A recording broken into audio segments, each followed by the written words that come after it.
the expiration of the shields. Pahiram nga ng shields na ano, yung sa gobyerno. Ito.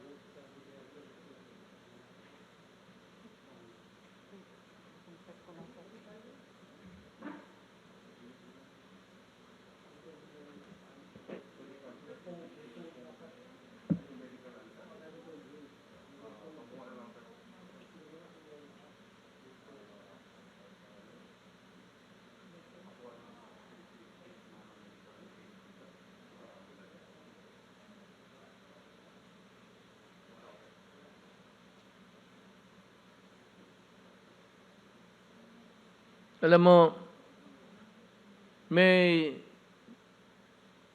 gamit kami ng plastic sa bahay namin. Hindi naman sa bahay mismo, pero sa grahe. It was plastic. I really do not know where my father got it. But yun ang ginamit niya kasi mahal man ano, plastic na lang. Alam mo, sa totoo lang, hanggang ngayon ang plastic nandiyan pa. At kung titignan mong mabuti, pag sa harap mo doon sa kabila yung COVID, makikita mo pa. And that was about my father died at the age of 56 in 1988. Nandiyan pa yung plastic, although scratches nandiyan. But after, siguro nakuha ng tatay ko mga 1992. Sa awa ng Diyos, yung plastic na yun, hindi medical grade yun. At hindi naman yung binili dahil sa pandemic. Expiration, mahirapan ako mag-ano ng medicina siguro. Pero itong makahiram lang ho ng plastic. Pare-pareho man lahat yan.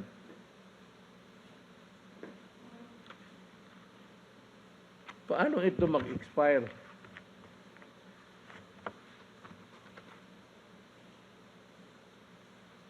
Unless abusuhin mo, itapon-tapon mo. Pero kung isuot mo lang, at ilagay mo ng magandang pagkalagay, ganon, paano mag-expire yan? Well, mag-expire. But maybe in about, take about 10, 15 years, ayan, mag-expire yan dahil sa scratches. Pag-alaga, hindi sa pag-alaga. Kung maalagaan mo lang yan, matagal yan. Talagang itong sila Gordon, obvious na wala nang ibang mahanap na pwedeng ibato ng issue against officials of the executive.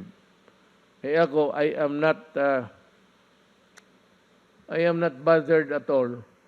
Sabi ni Gordon na yayanig ako. Gordon, kung alam mo lang ang buhay ko, yours must be a gilded life kasi anak ka ng mayaman.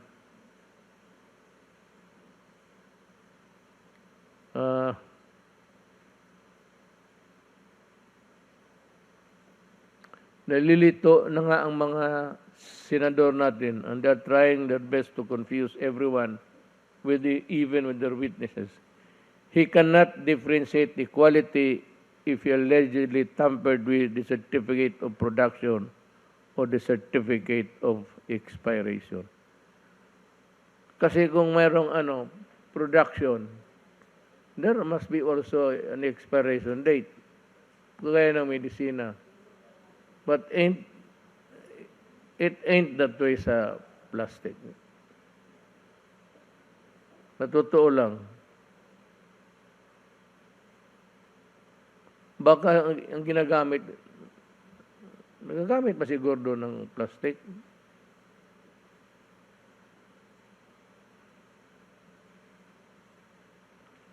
at this juncture, may ask Secretary Duque. Secretary, itong suot ko, pa-expire mo din para bakit pinapasuot mo sa akin? Kung yung binigay ninyo mag-expire, bakit mo binigay sa akin? Mamatay na lang ako, nandiyan pa yung plastic. Pakiulit nga sa mga ano. You know, it's a redundant story for you. Well, it's because the senators have a hard time, let me use the best term for that, comprehending all that is about this whole thing of Senate hearing. Pakiano, sir.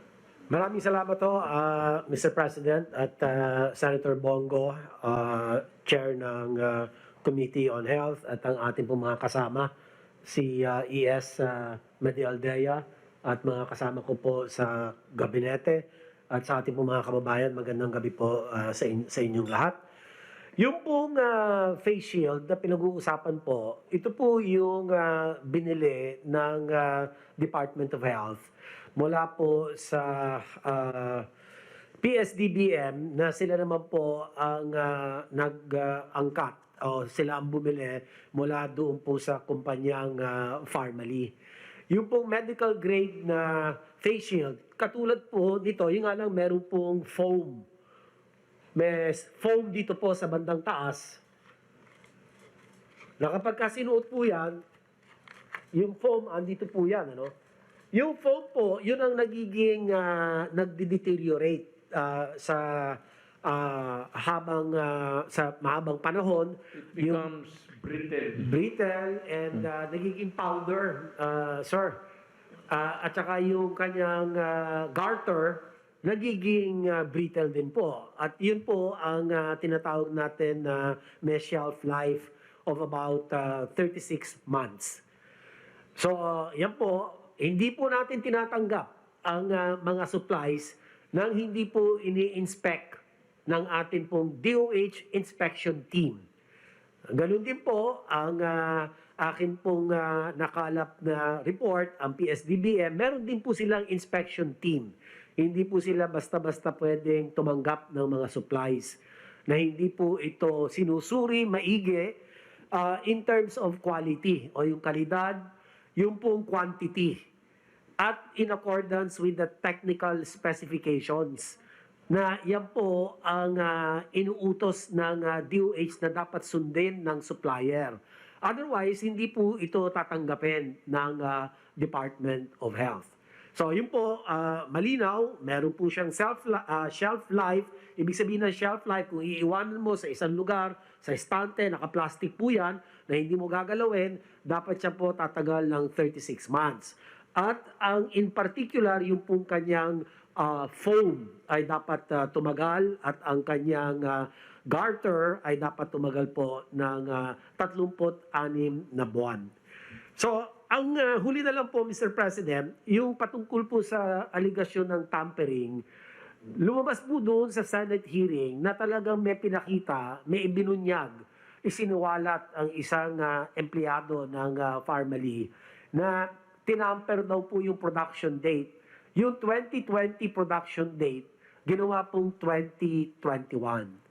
So kami naman po sa DOH, inatasan ko na ang Procurement and Supply Chain Office na bantayan po ito at tignan kung meron po itong mga ganitong 2021 na nakalagay po sa mga face shield na production date. At batay po sa isiniwalat ng empleyado ng Pharmaly ay akin pong pinariripaso at pinapa-inspect muli ito pong mga face shields na ito. At kung totoong meron pong pandaraya o ito pong ginawa ng Pharmaly, ay kinakailangan ay bawiin ng gobyerno doon sa kumpanyang iyan yung 1 taon na kanila pong tinamper. Kasi kung halimbawa 36 months, ano po, at tinamper yung production date from 2020 to 2021. So may isang taon na daya. So kinakailangan yung isang taon na yon magkaroon ng restitution sa gobyerno.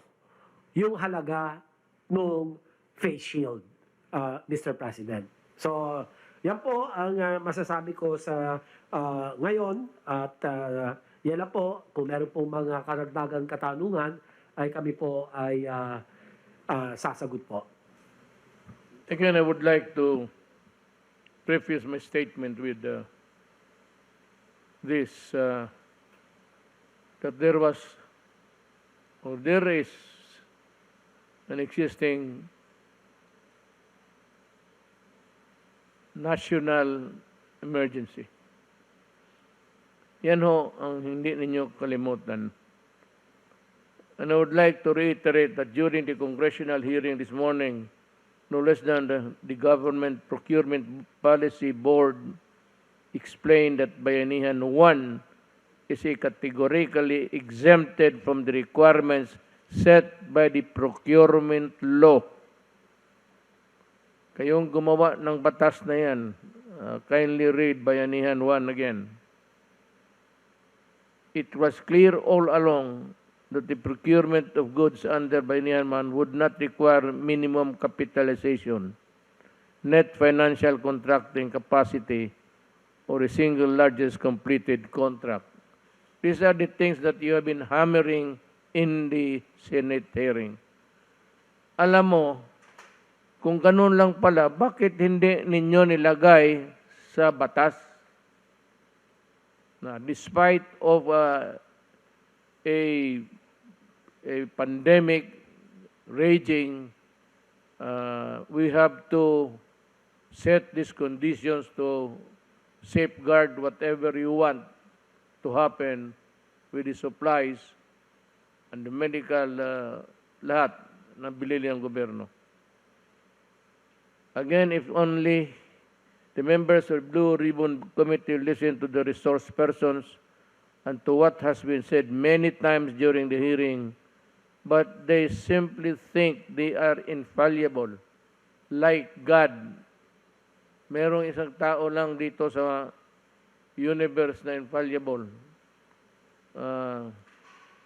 ang Diyos. So now you realize that you are not. The acts of desperation and poetic justice. I think it is high time to expose these people in the Senate who try so very hard to personify themselves as incorruptible and clean. Magandang abangan natin lahat ang baka maimbestiga para siya pa ang dapat maimbestigahan. Baka imbestigahan ngayon para siya pa ang makasuhan ng plunder. And I am referring to the so many cases that Gordon has to face. Maybe, I'm sure by this time, marami na nagsulat sa either ombudsman or, alam mo, ganito yan. Itong mga kaso mo, patay na ito. These cases were moribund. Alam mo, wala na, natutulog na ito yung ano mo dito sa yung Subic Bay na 146 million. Ang iyo doon is about 80 something, 83. Attributed to you. So, ikaw, na-disallow yan. A new appeal, I think it has reached the Supreme Court and the COA was vindicated there. Ngayon, yung bayaran mo dapat, disallowance ang tawag niyan, kami sa mga gobyerno. Yan ang pagkaalam namin, pagkaalam ko, sa gobyerno man ako nagtatrabaho, ang disallowance is ibalik mo yung pera na hindi sa iyo. Natutulog ito, but sometime in 2016, the demand letter was sent to you to return the money. It has been, ilan? How many years? How many years have passed? Ngayon, hindi mo pa nabayaran. Ang dapat niyan, the case is actually disallowance, ang tawag niyan sa COA. Pag hindi mo nabayaran within the period demanded of you, then it becomes your personal liability and the case go to the ombudsman for, ang tawag niyan, malversation. You malverse the money. I mean, there could be other nomenclature of that toward disallowance. But to me, pag nag-disallow, tapos napuntayan sa ombudsman, kasi doon talaga dapat mapuntayan, that is malversation to me, in my book. Sila pala ang perfect example if we discuss the difference between a red flag and observation and what has been fully audited and disallowed. Yung fully audited, yung sa na flag ka, pero itong sa pagka may mali, disallowance. Ulitin ko, it has been years since yung notice of disallowance issued by the COA over misuse of funds by the Subic Bay Metropolitan Authority during Gordon's time as chairman, which amounts to 140 pala. Sabi ko, correct me if I'm wrong, it's at 146. It's 140 million pesos, and up to now, hindi mo pa rin ibinalik yung 86 million pesos of which is attributable to Gordon. So sana yung pera. Mr. Gordon, you are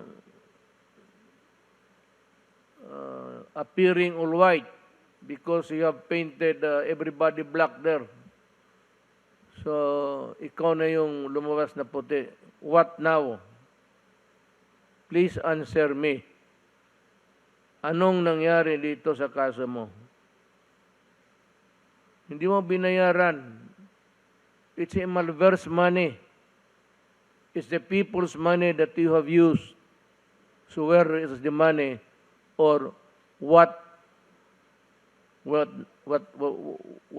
happened to the money? Binigay mo ba sa ano, o nirigalo mo sa ano, o ginamit mo sa kampanya?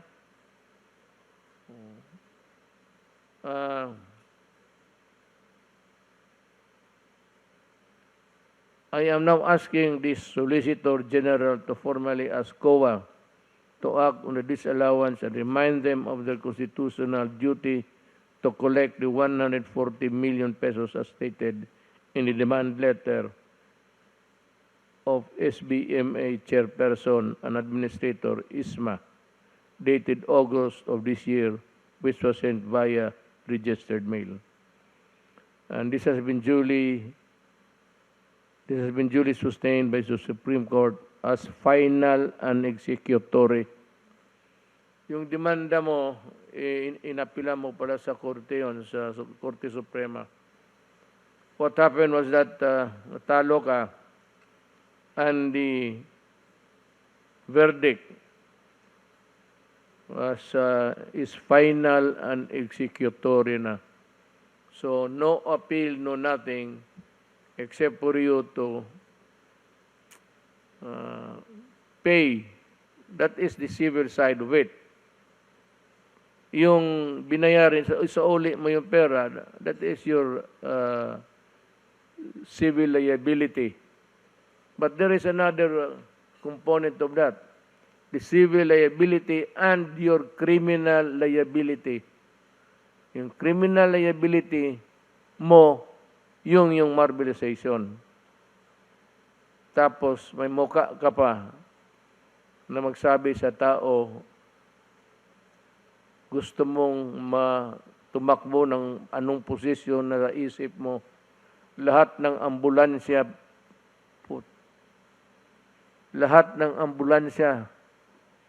ng Red Cross nakaplastada yung muka mo. Ako hindi naman sa Mr. Gordon, you can ask anybody in Davao. Kung meron ako niyan, may tao magsabi meron ako niyan, mag-resign ako pagka-presidente bukas. Yan ang delikadesa. Mr. Gordon, yan ang classic case of delikadesa.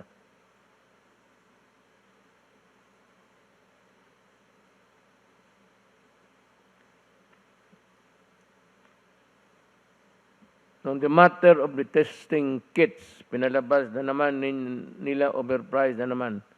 Hindi naman yan ang titigilan. Pero I know that you can answer this considering the situation, capacity.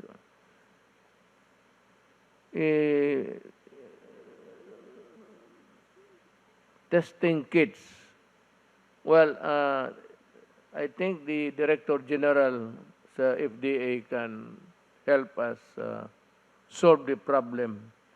Kindly explain sa yung itong testing kits para maintindihan ni Gordon, pati ang taong bayan. Yes, sir. Meron po akong konting papakita ng mga testing kit po natin. Andali lang. Yes, sir.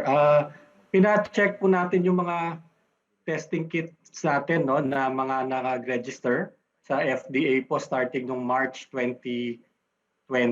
Yun po kasing una na nag-register. At ito po yung mga kits na mga pinaka-common na binibili po at ginagamit. Ito pong nucleic acid test ng Shanghai Gene Diagnostics. Yun pong shelf life talaga nila dahil nga mga bagong kits ito, 6 months lamang. Yun pong pangalawa, ito po ay galing din pong China, Beijing Applied Biologics, 6 months din po. At yung C-Gene na yung pinakauna po na Korean kit na na-approve sa atin, medyo mahaba-haba po, 8 months yung kanya pong shelf life. Kasi nga po, mga bagong diagnostic kits ito at bago po yung teknolohiya, kaya wala naman po silang experience ng matagal, kaya may ikli po talaga ang shelf life ng kits ng panahon na yon. Ito pong SD biosensor, ito na po yung pinakamahabang nakita namin, no? 12 months po yung kanyang shelf life. Pero yung pinakamadalas pong gamitan, itong Sansure, ito po nasa gitna. Karamihan po ng mga private labs, kahit po yung Philippine Red Cross, yan po ang ginagamit yung Sansure. At ang 6 months din po talaga ang shelf life ng kit na yan. At ito rin po isa sa mga nabili rin po ng DOH, yung A-Star Fortitude. 6 months din po ang na yan, ang shelf life talaga ng kit na yan. Ito pong susunod naman po yung primer design, yung GeneSig, mga March din po yan na-register, 6 months din. Ang medyo matagal po yung Gene Expert, pero yung Gene Expert, hindi po yan nagagamit sa iba't ibang mga machine, no? Very particular machine, at saka medyo mas po ito, mas lumang technology na ito na inadapt lamang to COVID. Pero kahit na ganun na medyo lumang technology na siya, 12 months din po yung kanyang yung kanyang shelf life. Ang pinakamahaba po dito na nakita rin natin, yung BGI po na madalas din pong gamitin, nabili rin po ng gobyerno yan. Talaga pong 6 months lang din po ang shelf life ng kit na yan. At yung Mirces po na Fortitude, ito October na po, ng bandang end of the year na po ito na-register with a shelf life of 12 months. So nung tinignan po namin talaga, mahigit halos 200 po yung in the end na-register ng mga test kits sa atin sa FDA from March to November ng 2020. Pero talaga pong lahat sila ang shelf life 6 to 12 months lamang. So wala po talagang mabibili na kit na 4 months ang mga shelf life, lalo na po nung start of the year. All testing kits were really made very quickly at developed very quickly, and ang shelf life po talaga ay 6 months lang. Kaya wala naman pong mabibili talaga ang DOH na abado ng shelf life. Yan lang po, Mr. President. Thank you.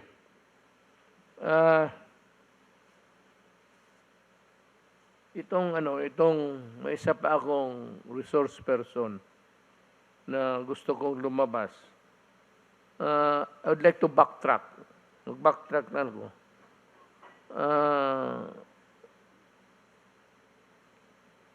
Yung sabi ng financial contracting capacity or the single largest completed contract. Hindi nasabi sa bayanihan yan. Again, the members of the Ribbon Committee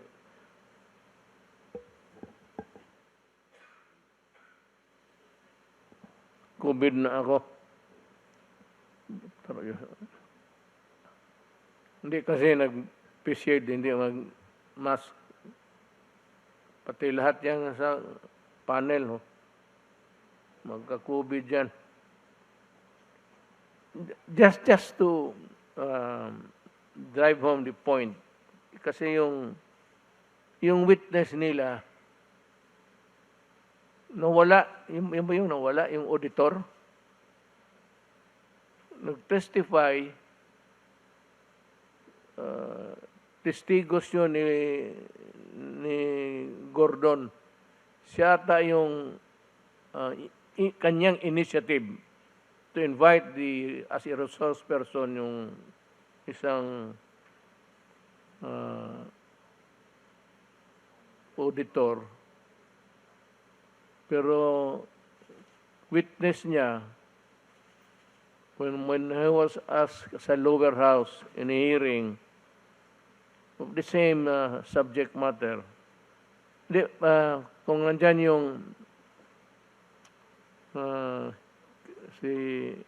kay Congressman Marcoleta, nandiyan kayo.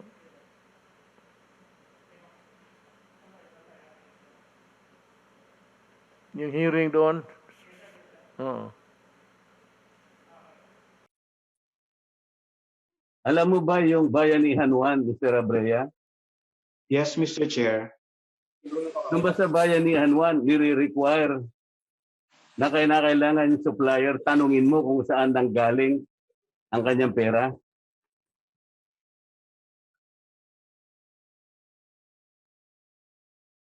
Naintindihan mo yung tanong? Uulitin ko pa ba? Kung alam mo yung Bayanihan 1, nire-require ba ng Bayanihan 1 na yung supplier, bago siya makapag-supply, kinakailangan mataas ang kanyang capitalization o kaya kailangan i-prove niya sa'yo kung saan nanggaling ang kanyang capitalization? Nire-require ba yun ng Bayanihan 1? Mr. Chair, kasama po siya sa basic due diligence, Mr. Chair. Hindi mo sinasagot ang tanong ko eh. Kung alam mo yung Bayanihan 1, dapat alam mo na walang nire-require doon kung anong minimum capitalization. At dapat alam mo rin na hindi tinatanong doon kung saan kinuha yung pera na ginamit sa kapital. Yun ang tinatanong ko sa iyo. Paano mo ngayon sasabihin na due diligence? Wala namang requirement ang Bayanihan 1. Saan mo ibabatay ngayon yung panukat mo o yung standard mo, yung batayan mo na walang due diligence? Mr. Chair, ang due diligence po is basic principle po ng pag-iingat para po masigurado natin na may kapasidad ang kahit sino mang kumpanya o individual na makikipag-transaction po tayo, Mr. Chair. Abogado ka ba, Mr. Abrea? Hindi po, Mr. Chair. CPA po, Mr. Chair. O CPA ka?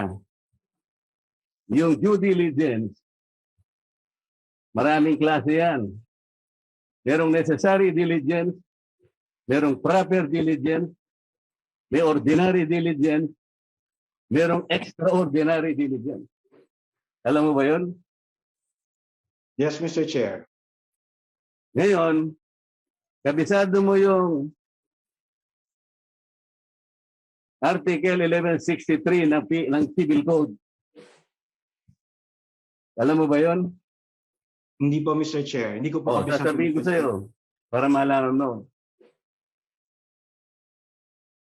Sa Article 1163 ng New Civil Code of the Philippines, binabanggit dyan yung diligence of a good father of the family. Ito yung ordinary diligence. Ito yung walang requirement sa batas kung anong gagawin mo. Katulad ng Bayanihan 1. Hindi nire-require ang minimum capitalization dyan. Hindi rin nire-require na hanapin mo pa kung saan galing ang pera nila. Ang ginawa ng PSTBM, kahit walang ganong requirement, nagtanong pa rin. Ordinary diligence ang ginawa niya. Dapat pinasalamatan mo sila. Because kahit hindi na kailangan, ginawa pa rin nila. Did you understand? Opo, Mr. Chair. Okay. So anong batayan mo na sinabi mong walang due diligence kasi hindi tinanong kung saan ang galing ang kanilang pera? Eh hindi naman nire-require ng batas yun. Yun po Saan mo kasi yung tinatay? Kasi Yun po. tinawag ka nilang expert witness. Ang expert witness, maski na sa regular court, ay tinatanggap sapagkat ang sasabihin mo ay talagang makatutulong. Beyond the understanding of the regular court, makatutulong ka talaga. Ngayon, nag-testify ka as an expert witness. Naghahanap ka ng due diligence. Yung batayan, hindi mo alam. Wala ka palang batayan eh. Sinasabi ko sa iyo ngayon that Bayanihan 1, including the emergency procurement under PSDBM, the negotiated contract, do not require minimum capitalization. Those rules do not require also that you will have to ask where the money came from. Then there is no basis for you to judge and pass judgment on whether their action came from due diligence or not. Ang sinasabi mo, Mr. Abrea, kinakalculate ko lang, ay yung traditional na ginagawa under normal circumstances. Halimbawa, yung public bidding during ordinary circumstances. Kailangan talaga yung tinatawag na net financing contracting capacity. Kailangan din yung SLCC na sinasabi. Ito yung single largest completed contract. But this is under the circumstances of ordinary public bidding. We are not under ordinary public bidding. We are under a public emergency. This country has been placed under national calamity for 3 times. Did you consider that when you testified before the Senate Blue Ribbon Committee? Yes, Did you Mr. consider that? Yes, Mr. Chair. Oh, when you consider that, paano mo ngayong sasabihin na walang due diligence? What is the basis? Ganito na lang para maintindihan mo, Mr. Abrea.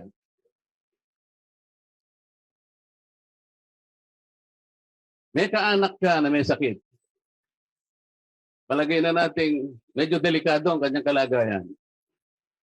Sabi ng doktor sa'yo, Mr. Abrea, gumawa ka na ng paraan. Kailangan mahanap mo itong gamot na ito. Magmadali kayo, oras ang kalaban natin. Inaasahan ko, Mr. Abrea, pupunta ka sa mga pharmaceuticals, sa butika, kung ano man, para mahanap mo yung gamot na sinasabi ng doktor. Tama ba ako? Yes, Mr. Chair. Okay. Meron ngayong 3 butika ang nagsabi sa'yo. Yung isa, 10 piso lang yung gamot. Yung isa naman, 50 pesos. Pero wala silang supply. Yung isa, 1,000 pesos, sila lang ang merong supply. Anong gagawin mo, Mr. Abrea? Naghahanap ka ng gamot at naghahabol ka ng panahon. Because you are trying to save life. Yung kaanak mo. What will you do? Bibili po ako, Mr. Chair, dun sa may supply, Mr. Chair. Yung 1,000 pesos. Kahit na yung kalaban niya, 10 pesos and 20 pesos lang. Because they don't have the supply at the time you needed most. That particular drug. Tama? Tama po, Mr. Chair. Tama ka talaga. Ngayon, ibig mo ba sabihin, doon sa nagbigay sa iyo ng gamot na yun, 1,000? Tatanungin mo ba siya? Teka muna, tingnan ko nga yung capitalization mo kung tunay ka talaga. Tatanong mo ba sa kanya yon? Hindi po, Mr. Chair. Okay. Tatanungin mo ba kung saan nanggaling yung kanyang capitalization? Because if you do not do that, sasabihin mo wala kang due diligence. Sasabihin ba ng kamag-anak mo, yung kapamilya mo? What is your name, sir? Mr. Mon Abrea. Mon, sabi niya, Mon, wala ka naman due diligence eh. Binili mo kagad eh. Padaskul ka naman. Bakit hindi mo muna tinanong kung yan ay may capitalization? Bakit yan hindi mo muna tinanong kung saan niya kinuha yung kanyang capitalization? Baka naman kinakailangan i-report mo yan sa AMLA. Baka hindi nagbabayad ng BIR niya. Gagawin mo ba yan, Mr. Abrea? Doon po sa gamot, Mr. Chair, hindi po, Mr. Chair. O tama. Hindi mo naman talaga gagawin. Dahil naghahabol ka ng panahon. Because you need to save life. Halimbawa, Mr. Abrea, yung binilhan mo ng gamot na yon, ay kinuha niya lang doon sa kaibigan niya. Kasalanan ba yun kung halimbawa kumontak siya ng kaibigan niya sapagkat gusto rin niya magbenta? Hindi naman siya yung nag-manufacture nun. Pero kinuha niya sa ibang supplier. Pero yung supply, tama. Yun ang sinabi ng doktor. Mali ba yung ginawa ng supplier, Mr. Abrea? Sa tingin ko po, hindi naman po, Mr. Chair. O yun. Ngayon ko lang tumama, Mr. Abrea. Ang sinasabi natin dito, hindi tama na husgahan mo sa pamamagitan ng financial statement. Titingnan mo ang maraming bagay. Ano bang panahon natin? Di ba peligroso tayo? May batayan ba ako para sabihin walang due diligence?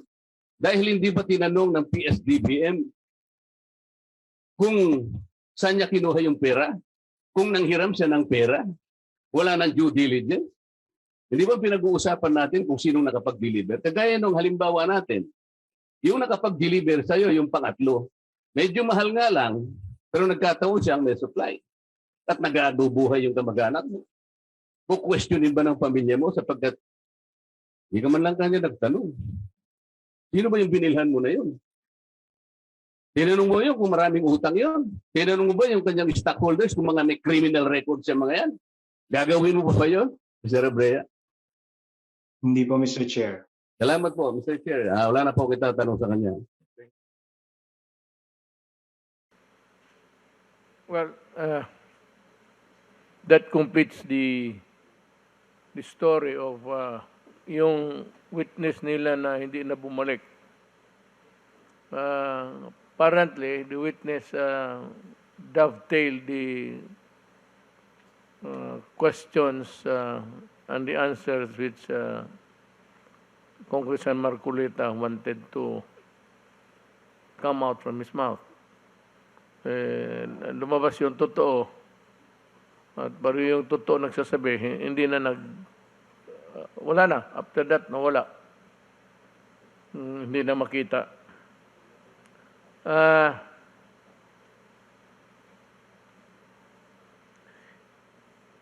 Sir, tanongin na si Secretary Duque. Yung investigation ba ng PRC, yung false negative, false positive nila, may resulta ba? Kasi hindi natin malaman ilan sa nagpa-swab test sa Red Cross na naging false positive, so that we can approximate how many eventually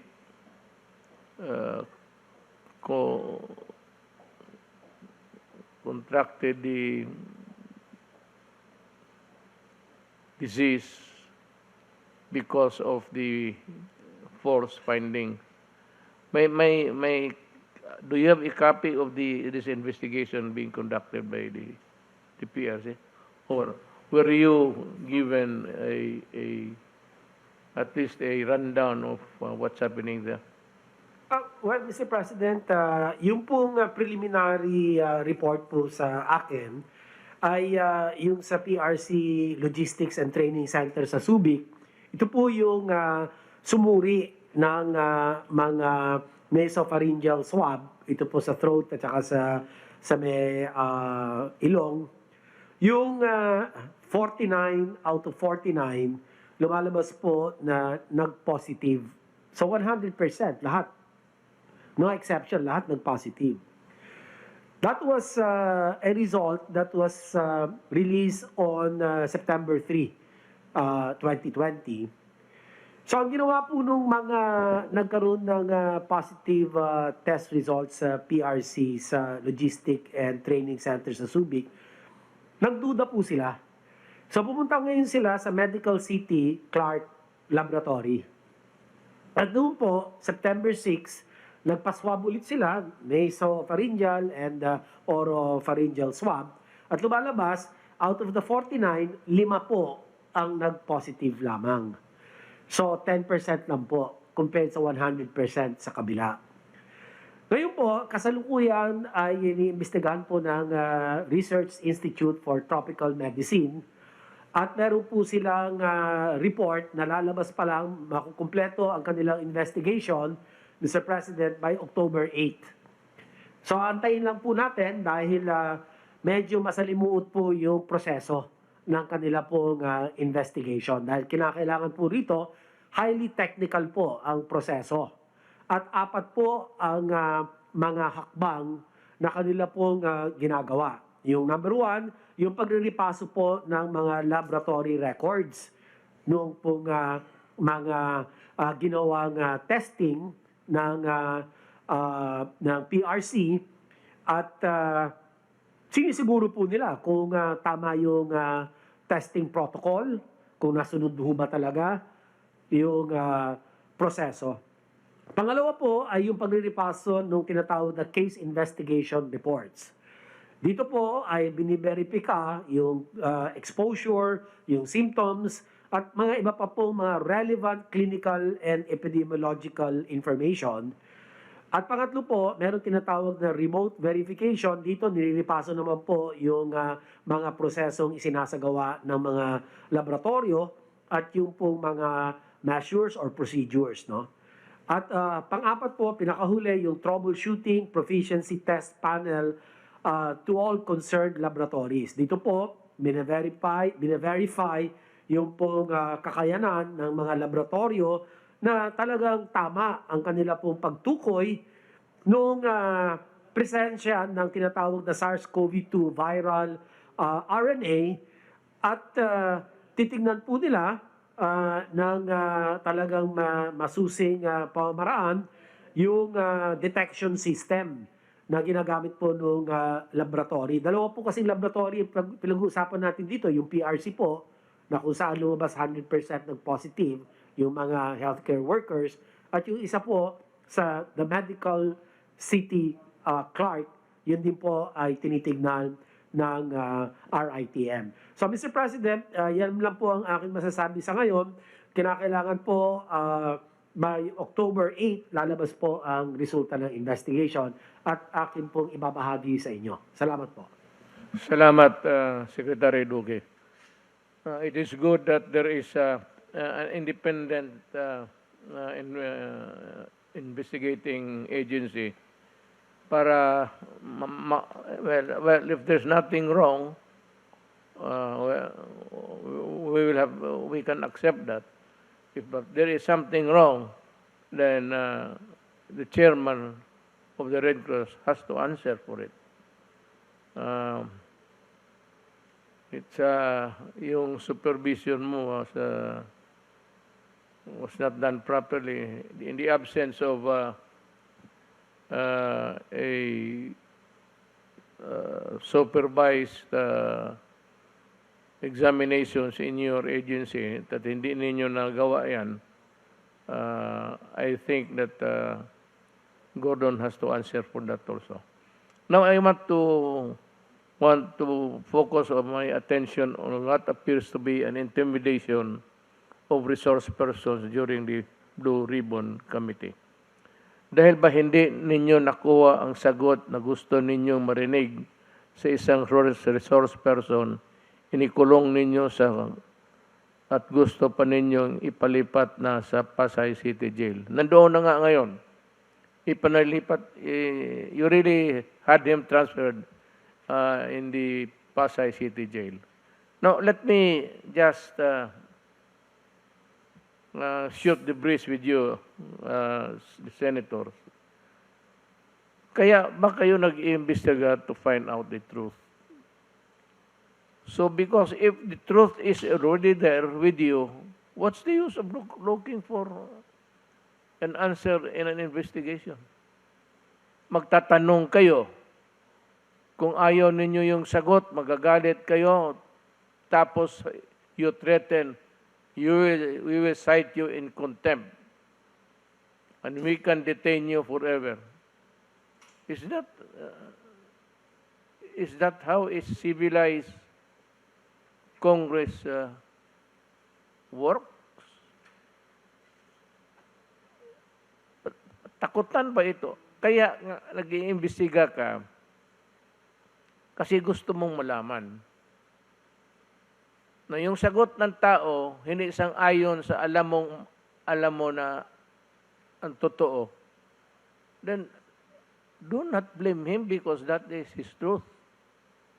You just cannot assume altogether that he is lying. That would be a cockeyed view of what a hearing should be. Kaya ka nag-imbestiga, kumukuha ka ng sagot. Bakit ka makipagdebate at ang sabihin mo nagsisinungaling siya? So therefore, may sariling answer ka na. You have already in yourself the answer because every time the resource person answers and it does not fit the thing or the solution in your mind, you threaten them and actually you did actually detain them in the Pasay City Jail. So, kung may alam ka na, bakit ka makipag-away? Bakit mo pa ipakulong isang tao na alam mo na pala ang sagot? Bakit ka pa mag-imbestiga? If you are trying to ferret out the truth, you wait until everybody has testified. So, dyan mo na makuha ang the whole picture kung ano talaga ang nangyari. You do not do it by a piecemeal hearing. And every time you ask a question and you have a preconceived notion of what is the correct answer, you get mad and threaten them with imprisonment. Akala ba ninyo akala ko ba ayaw ng mga taong Pilipinas ng Marcelo? Tignan mo yung ginagawa ng Senado ngayon. It is just more than a Marcelo. Moti pa Marcelo, dali ka pa doon sa korte ng military, or at least it's a court, before you were held before a military or a civilian, as they wanted it to be at that time. But at least there is a court hearing, and the person accused is afforded the right to be heard. Yan ang importante dyan. So, ang human rights, gusto kong marinig kung ano ninyong sinasabi. The Constitution really provides that no person shall be deprived of life, liberty, or property without due process of law. Is there a due process of law if you already have the preconceived answer, and if it does not dovetail your frame of mind, you send him to jail?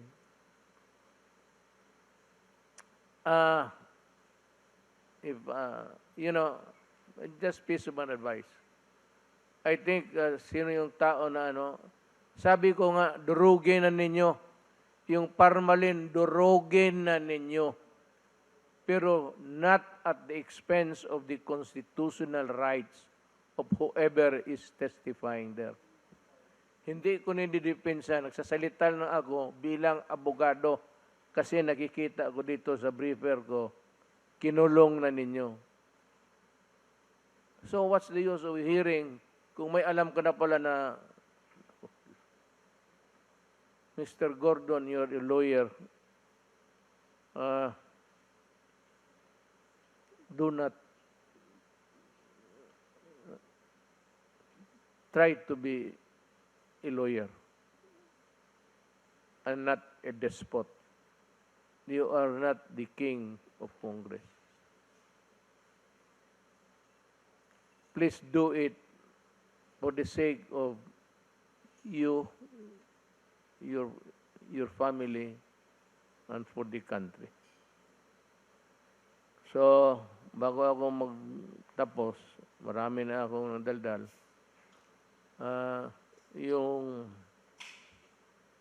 Wala na yung face shield. Ito yun. Ito yung face shield ng gobyerno. Ito yung nag-deteriorate. Foam lang to eh. And of course, yung garter. Pero the garter has many, over time, maging maluwang yan. So you transfer there's a button there. Ilipat mo naman dito para higpit uli. Over time, pag maubos itong butas, isang butas na lang naiwan, bumili ka na lang ng garter, talian mo lang at iganon mo sa likod mo, tapos, ito lang ang deteriorate. Because, as I said, this is brittle. Yan ang misteryo ng kung iganon mo yan, yun na yun. Yan ang face mask. Pero nandito yung para sa pawis. Kung wala ka namang foam, pwede ka naman mag-trapo ng panyo mo.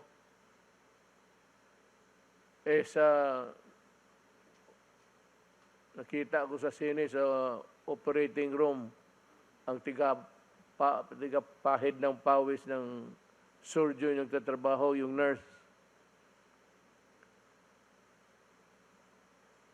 Ito lang ang Actually, ang mag-ano niyan, yung foam, marami kang makitang foam ngayon. Guntingin mo lang. Ilagay mo ng paste, yun na yun. If that is really what you're talking about the product. How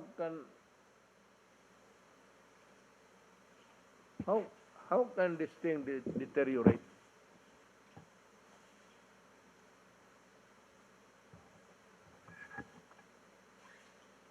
Improper handling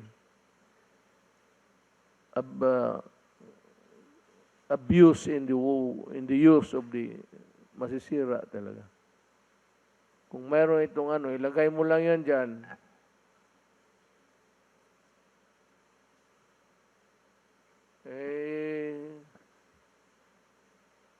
Mask, hugas at iwas. Iwas ng wag lumapit.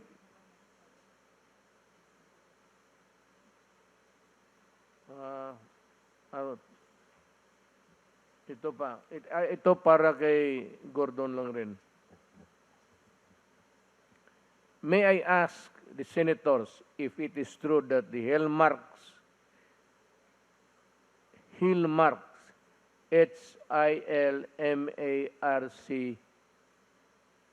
may S, is it true that Hillmark is the contractor of the new Senate building being constructed?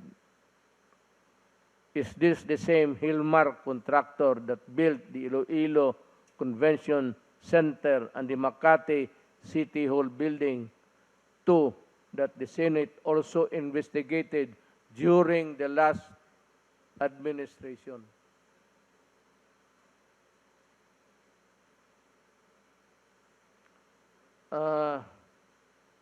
Gusto ko rin malaman na